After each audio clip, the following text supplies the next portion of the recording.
Hello sir and my dear friends, मैं Om Gautam from Saraswati ITI, student of health sanitary inspector. आज मैं आपको global warming के बारे में बताने जा रहा हूँ। तो बात करते हैं ग्लोबल वार्मिंग क्या है और ये कितना खतरनाक हो सकता है। ग्लोबल वार्मिंग एक ऐसी स्थिति है जिसमें ग्लोब या धरती जिस पर हम खड़े हैं वो गर्म होने लगेगी। यहाँ गर्म होने का यह मतलब नहीं है कि हल्की फुल्की हमें गर्मी महसूस हुई और हम पंखा या AC चालू करके बैठ गए और ग्लोबल वार्मिंग ख़त्म हो गई। ग्लोबल वार्मिंग का अंदाज़ा आप मई जून के महीने में दोपहर के समय छत पर नंगे पांव खड़े होकर लगा सकते हैं। आप उस समय 10 सेकंड भी खड़े नहीं हो पाओगे। ये तो बस ग्लोबल वार्मिंग का एक छोटा सा नमूना है। जिस दिन ग्लोबल वार्मिंग पूरी तरह अस्तित्व में आ गई उस दिन ये धरती या ग्लोब पूरी तरह से आग का गोला बन जाएगी। यह कितना खतरनाक होगा इसका अंदाज़ा आप एक जलती हुई मोमबत्ती में अपनी उंगली डालकर लगा सकते हैं। आप मोमबत्ती में कितनी देर तक अपनी उंगली रख सकते हो ये आपको भी पता है, मुश्किल से 1 सेकंड। तो आप सोचिए ज़रा, जिस धरती पर मानव ने इतना विकास किया, अपना नाम बनाया, अगर वही आग का गोला बन जाए तो क्या होगा। एक ही झटके में सब तहस नहस हो जाएगा।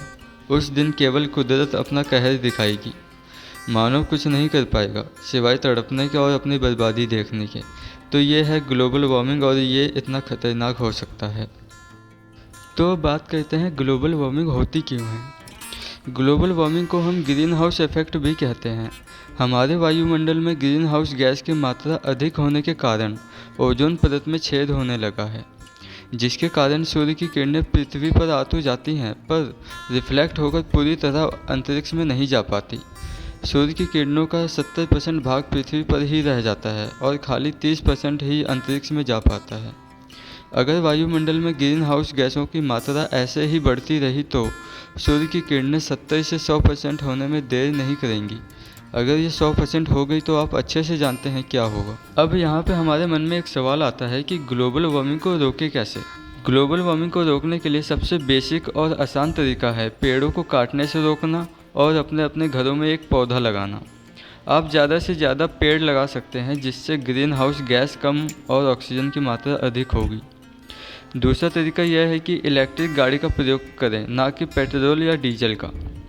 वाहन सबकी ज़रूरतें हैं, हम इसे बंद नहीं कर सकते। कम से कम प्रदूषण मुक्त वाहन का इस्तेमाल तो कर सकते हैं।